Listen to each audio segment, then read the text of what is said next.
नगरी मेरो घर चाहिँ जाजरकोट हो। बस्ने चाहिँ म नेपालगञ्ज हो।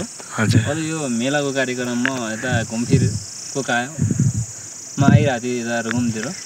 त्यसै हेरेर साथीहरूले भनिरहेको थिए मालिका राम्रो छ भनेर। मालिका घुमफिर गर्न आएको, तर मालिका चाहिँ रमाइलो ठाउँ रहेछ। सबैजना आउनु होला। फेरि पनि अरू हेर्दै जानु होला, आउनु छ गरी।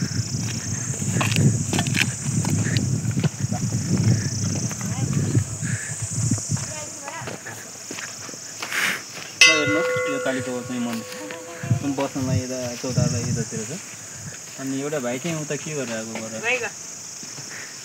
यति नै हो। बस्नु चाहिँ यो राम्रो छ ठाउँ छैन, सबैजना आउनु होला। तपाईलाई नेपालगञ्जबाट यहाँसम्म आउँदा चाहिँ यो मालिका मन्दिरसम्म आउँदा चाहिँ कतिको रमाइलो लाग्यो सर? मलाई चाहिँ मैले चाहिँ यात्रा गरेको चाहिँ धेरै यात्रा गरेको चाहिँ यो चाहिँ यात्रा लास्ट रमाइलो लाग्यो। हिँड्न चाहिँ 1.5 घन्टामा हिँडेको, लगभग 2.5 घन्टामा पुगेँ। हिँड्दा चाहिँ लास्ट मजा आउँदो रहेछ, तर खुट्टा डोक्यो त्यो अहिले बल्ल बल्ल सास फेरिरहेको छु। सास रन्जेलसम्म घुम्दैछु यो मालिकामा। हजुर, त्यही हो। अब यो मालिका डाँडाबाट यो धेरै हाइट रहेछ, एकदम यो सल्यानको यो धेरै ठाउँहरू देखिँदो रहेछ सर, होइन?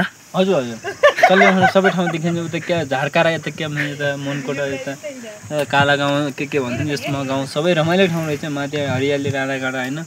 अब सबैजनाहरू आउनु होला टक्क। यहाँ सल्यानको मात्र मान्छेहरू नभएर यहाँ रुकुमदेखि पनि मान्छेहरू आउने गर्छन् गरे भन्ने कुरो सुनिरहेको छु सर। खासमा के हो? खासमा के हो भने गुरुबाले चाहिँ साँझखेरि एउटा खानासाना पकाएर जनावरलाई सबै जनावरलाई बोलाएर हजुर चाहिँ यहाँ खानासाना खुवाउनुहुन्छ गरे। यो हेर्नुहोस् खाना पकाउने चुला पनि हिँड्ने चुला हेर्नुहोस्। यो खाना पकाउने चुला गुरुले चाहिँ साँझखेरि हरेक जनावरलाई बोलाएर खानापिना खाने कार्यक्रम गर्नुहुन्छ अरे। त्यसै कारणले मान्छे हरेक जिल्ला ठाउँ गाउँदेखि यहाँ आउनुहुन्छ मान्छेहरू। हजुर।